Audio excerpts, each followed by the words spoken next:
Neste vídeo vamos falar sobre as moléculas que constituem os seres vivos, as biomoléculas. Eu sou a Telma Rodrigues, sou professora de Biologia e Geologia e vou tentar ajudar. Nós, assim como todos os seres vivos, somos constituídos por elementos químicos que se organizam em substâncias e compostos inorgânicos, como a água, o principal constituinte de todos os seres vivos, e alguns sais minerais como o ferro, o cálcio, o magnésio, que têm um papel importante no funcionamento dos seres vivos. E ainda por compostos orgânicos, com uma estrutura baseada em carbono e hidrogênio e que são sintetizados pelos seres vivos. São denominados também por biomoléculas. Alguns exemplos de biomoléculas são os prótidos, os glícidos, os lípidos e os ácidos nucleicos. Olhando agora para a água, o principal constituinte dos seres vivos. Mais de metade da massa de qualquer ser vivo é água. Participa em reações químicas indispensáveis à vida e a molécula da água é uma molécula polar.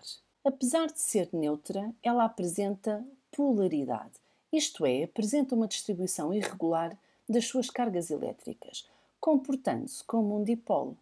Esta característica permite que as moléculas de água se liguem entre si por pontes de hidrogênio, e isso faz com que estas tenham uma elevada coesão entre si.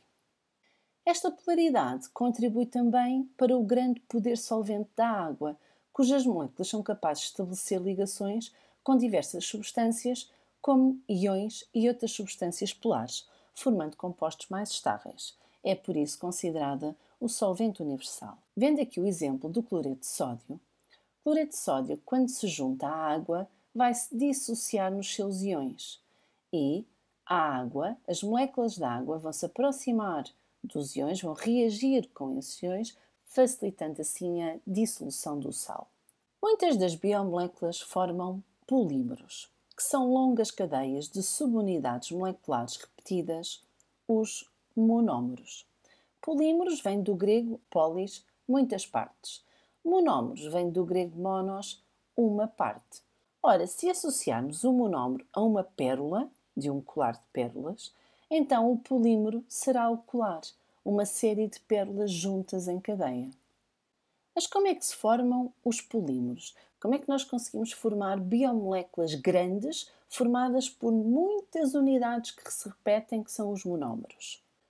Neste caso, tenho um polímero, constituído por 3 monómeros, que quer ligar mais um monómero. O que vai acontecer é que quando se estabelece a ligação, liberta-se uma molécula de água. Chamamos a esta reação uma reação de polimerização ou condensação. Nestas reações, sempre que se estabelece a ligação de mais um monómero, há a libertação de uma molécula de água, como por exemplo na síntese de proteínas. A reação inversa, se eu quiser quebrar um polímero e soltar e libertar um monómero, eu vou precisar de juntar uma molécula de água. E neste caso, a reação denomina-se despolimerização ou hidrólise. Este termo significa que é necessária uma molécula de água para que ocorra a ruptura de cada ligação entre monómeros, para que ocorra a lise entre os monómeros, como por exemplo na digestão de nutrientes complexos. Vejamos agora o primeiro grupo de biomoléculas, os prótidos, de onde fazem parte as proteínas. Os monómeros dos prótidos designam-se por aminoácidos e esta é a fórmula convencional de um aminoácido. Possuem um carbono central no qual se liga um grupo amina e um grupo ácido carboxílico, daí o nome aminoácido. Possuem ainda um átomo de hidrogênio e um radical, que é um grupo molecular de composição variável. É aquele que vai variar de aminoácido para aminoácido. Existem 20 aminoácidos que entram na constituição de todos os seres vivos. Estes 20 aminoácidos podem existir em quantidades e sequências muito variadas, o que torna possível a existência de um número quase infinito de proteínas diferentes. Os prótidos são compostos quaternários, pois têm na sua constituição 4 elementos químicos: o carbono, o hidrogênio, o oxigênio e o nitrogênio. Quando se juntam 2 aminoácidos, ocorre uma reação de polimerização ou condensação, que, como vimos anteriormente, sempre que ocorre, liberta-se uma molécula de água. Os aminoácidos ligam-se sempre entre o grupo carboxilo de um aminoácido e o grupo amina do outro. De onde virá a molécula de água que se vai libertar? Vejamos. Do grupo OH do ácido carboxílico e de um H do grupo amina. A ligação entre os dois aminoácidos denomina-se ligação peptídica e sempre que ocorre, liberta-se uma molécula de água. Neste caso, formou-se um dipéptido com 2 aminoácidos, mas podem-se formar polipéptidos com muitos aminoácidos e ainda proteínas constituídas por um ou vários polipéptidos. As proteínas são os prótidos mais complexos, que, de acordo com a sua organização espacial, poderão ter vários níveis de complexidade. A estrutura primária corresponde à sequência linear de aminoácidos da cadeia polipeptídica. Na estrutura secundária, a cadeia polipeptídica com estrutura primária pode enrolar-se numa hélice ou formar uma folha preguiada, dependendo das ligações de hidrogênio que se estabelecem entre diferentes aminoácidos da cadeia. Quando a cadeia polipeptídica com estrutura secundária se dobra e se liga em regiões específicas, forma uma proteína com estrutura terciária. Por fim, apenas algumas proteínas têm a estrutura quaternária, que resulta da união de 2 ou mais cadeias polipeptídicas com estrutura terciária, como por exemplo a hemoglobina. A estrutura tridimensional das proteínas é estável dentro de determinados limites físicos e químicos. Variações da temperatura, do pH, a exposição a radiações podem levar à quebra das ligações que sustentam as estruturas secundária, terciária e quaternária, provocando a sua desnaturação. Quando ocorre desnaturação, a proteína perde a sua estrutura tridimensional e, consequentemente, a sua função. Temos como principais funções dos prótidos a função estrutural, porque eles fazem parte da constituição dos seres vivos, os músculos, os ossos, etc. Motora, por esta mesma razão. De defesa, porque os anticorpos, as imunoglobulinas, são também proteínas. De transporte, por exemplo, a hemoglobina é uma proteína que transporta os gases no sangue. Hormonal, muitas hormonas são também proteínas. E enzimática, todas as enzimas são proteínas. Isto leva-nos a falar aqui um bocadinho mais destas proteínas específicas que são as enzimas. As enzimas são consideradas biocatalisadores que aceleram a velocidade das reações. Para uma reação ocorrer, ela necessita sempre de uma determinada quantidade de energia, denominada energia de ativação. Se a reação for catalisada por uma enzima, verifica-se que ela vai necessitar de menos energia de ativação. Na realidade, as enzimas diminuem a energia de ativação, facilitando a reação entre os reagentes. Contudo, as enzimas não afetam a energia que é libertada na reação, mantendo o equilíbrio químico.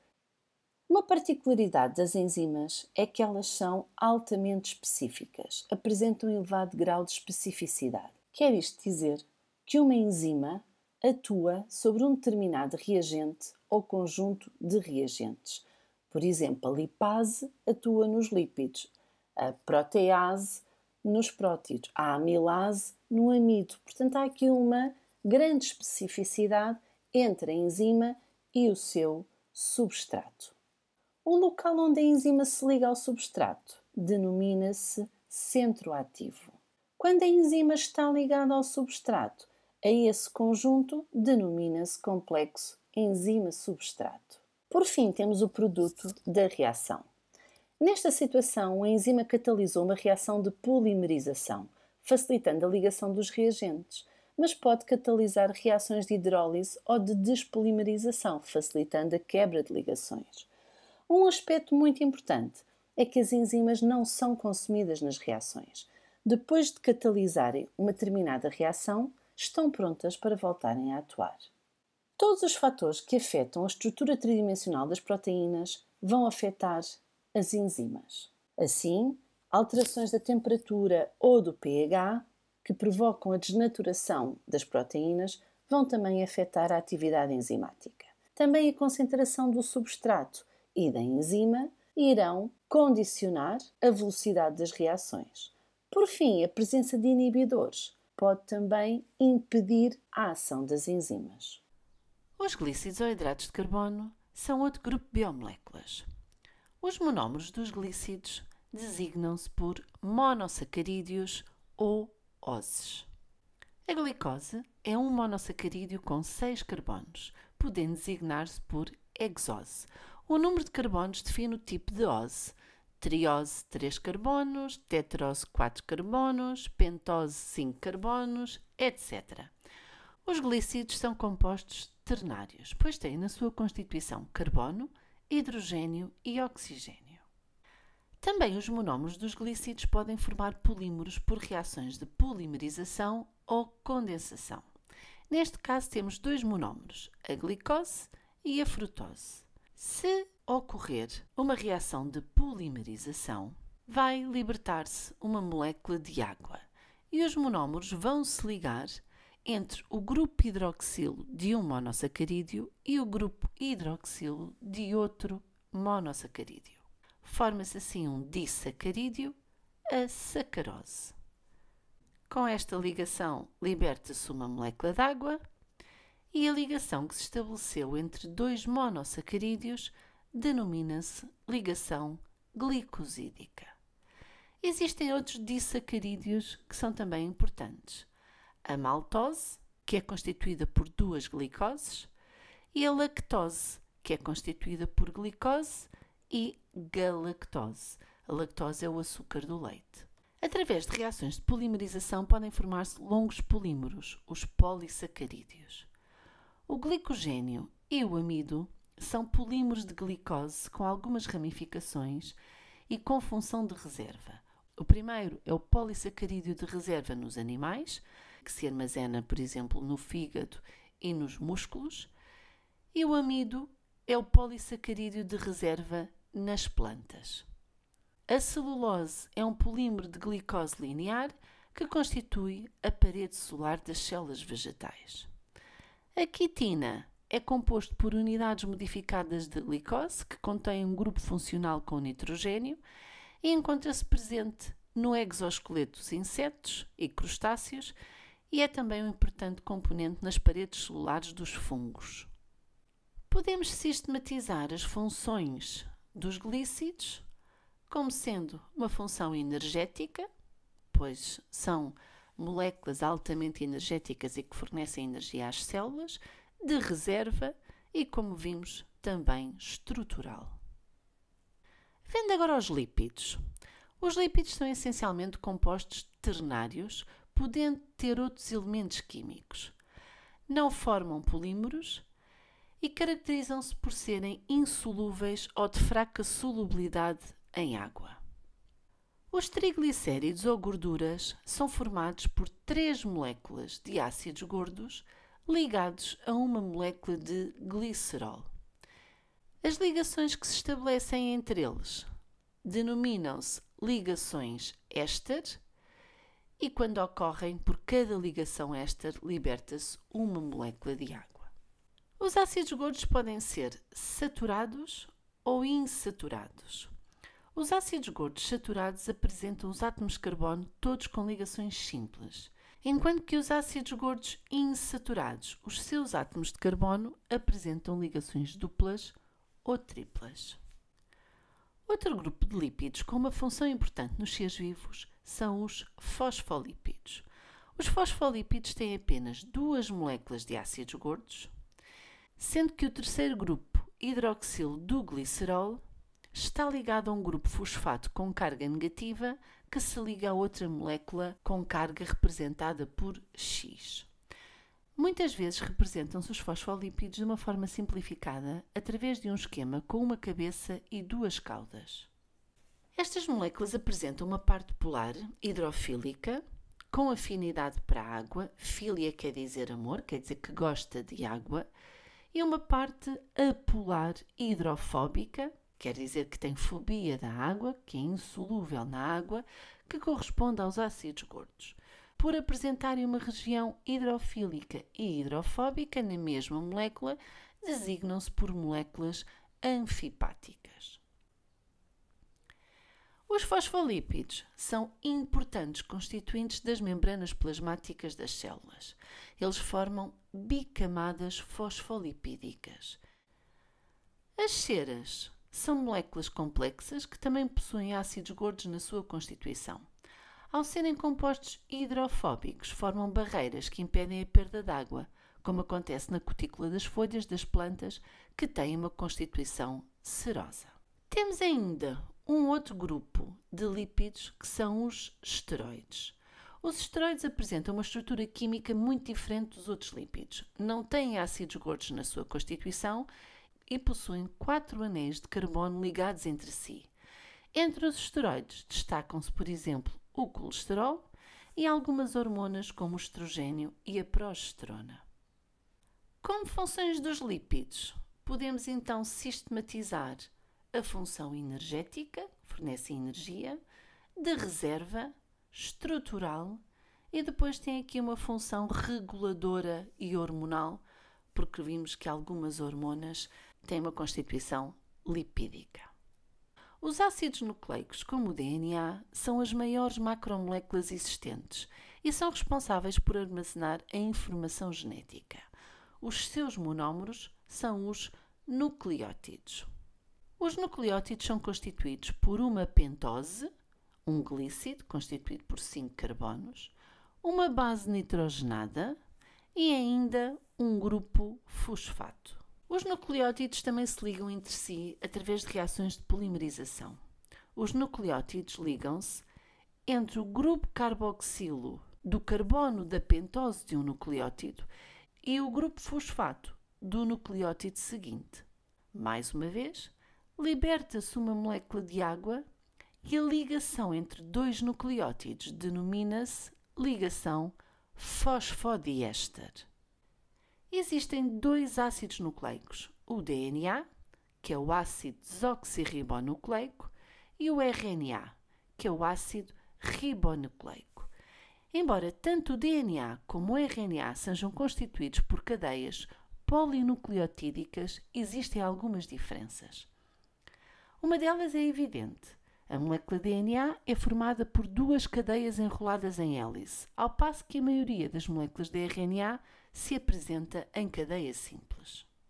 A pentose dos nucleótidos de DNA é uma desoxirribose, daí o nome ácido desoxirribonucleico, ao passo que no RNA a pentose é uma ribose, daí o nome ácido ribonucleico. A diferença é que a desoxirribose tem menos um oxigênio que a ribose, daí o nome desoxirribose. As bases nitrogenadas presentes no DNA são a adenina, a timina, a citosina e a guanina.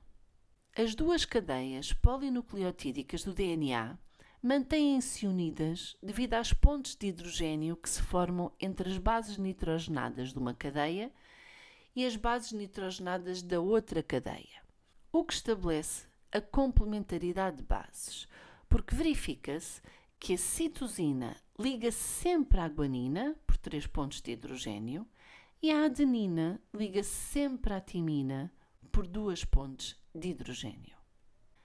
Já no RNA, as bases nitrogenadas são as mesmas, à exceção da timina, que é substituída pelo uracilo. O DNA tem como função o armazenamento e a transferência da informação genética, enquanto que o RNA participa na expressão dessa informação em proteínas.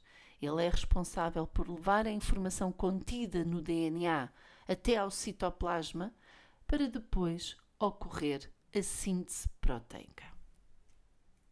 Ficou percebido? Espero que sim.